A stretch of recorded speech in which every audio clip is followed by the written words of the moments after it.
Ethiopian banks are going digital. In what seems to be a fierce competition to earn the title of best retail banking service provider in Ethiopia, these banks are aggressively pumping out new services, digital services, aggressively. But is pumping out new products, digital products and new retail banking packages the way to survive in the midst of aggressive competition from telco-based financial service providers and incoming foreign banks? This is Arts Business Cafe. I'm Brukas Sagud, and today we're going to be discussing about the opportunities and challenges banks in Ethiopia face.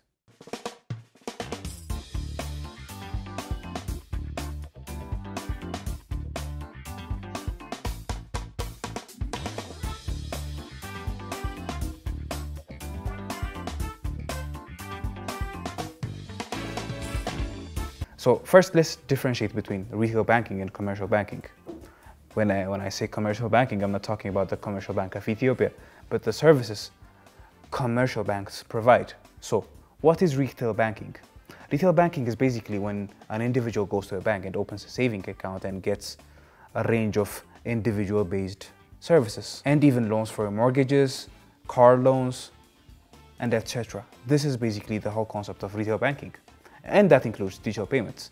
But when we go to the concept of commercial banking, it's business loans, it's letter of credit, and other complex business banking services. But today's focus is going to be retail banking. Not all Ethiopian banks provide retail banking, and not all Ethiopian banks provide commercial banking.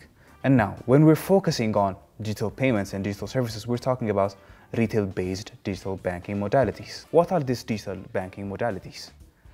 Now, one of the primary examples of digital banking modalities in Ethiopia is ATM. That's the first way digital banking penetrated the Ethiopian market. Now, ATMs, POS machines were the first players in digital banking in Ethiopia.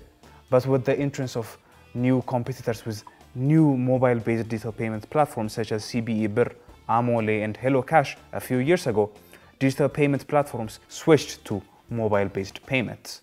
Now, this more recent engagement with mobile-based payment platforms or digital banking systems has created opportunities for tech companies which specialize in financial sector.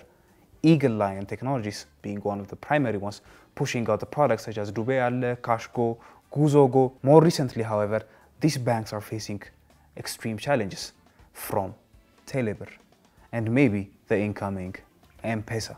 These telco-based financial service providers are posing a great challenge to bank-based financial service provision because of their mass reach. The only thing you need is a mobile connection, and Ethiopia's mobile connectivity is reaching a new high every day and every quarter.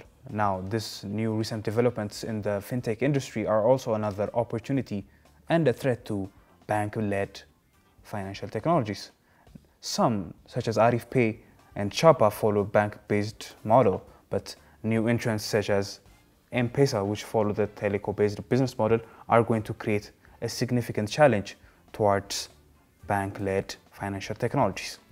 So now, when we turn to the history of digital banking in Ethiopia, we have to mention Itswitch. Itswitch is the national switch operator. Basically, what a switch operator is, it's a company or a platform that interconnects every bank. Every bank is a shareholder of Itswitch, so no bank has different advantages in between these service provisions. Now, Itswitch, which was founded in 2011, has played a significant role in the development of financial technologies in Ethiopia.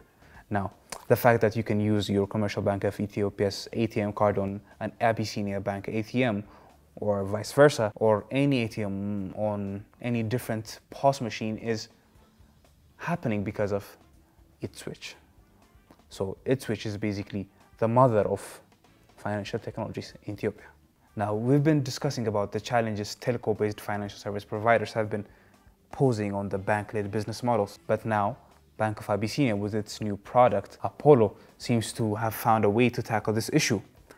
Apollo's launch faced a few challenges with the Central Bank of Ethiopia, the National Bank of Ethiopia, but it's a very interesting product. Apollo enables customers of Abyssinia Bank or potential customers of Abyssinia Bank to create an account without going to a branch. This uses interesting technologies such as biometric scanning and numerous levels of one-time passwords or OTPs if you're a tech person. So Apollo's new entrance in the digital market is a very interesting development. So this growth in digital banking has created a large opportunity for small and medium enterprises or SMEs. Digital banking has created another large opportunity for e-commerce. So the growth of digital banking does not only benefit individuals, but it also benefits small businesses. And that's a very important thing and an important benefit of digital banking. Another significant question that must be raised with the growth of digital banking is digital literacy and cybersecurity. Now, digital literacy in Ethiopia is not where it should be. We face a lot of challenges using our devices, our gadgets.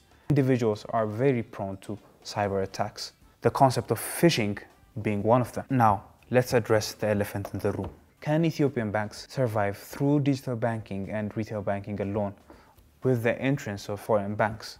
Now, the Ethiopian Council of Ministers in late 2022 passed a bill allowing the smooth and slow entrance of foreign banks. However, we see that a lot of East African-based banks and even European and South Korean banks have representative offices in Addis Ababa, and they are at the doors of the Ethiopian Investment Commission looking to invest in Ethiopia's banking. Are Ethiopian business loans, commercial loans, competitive with the international market?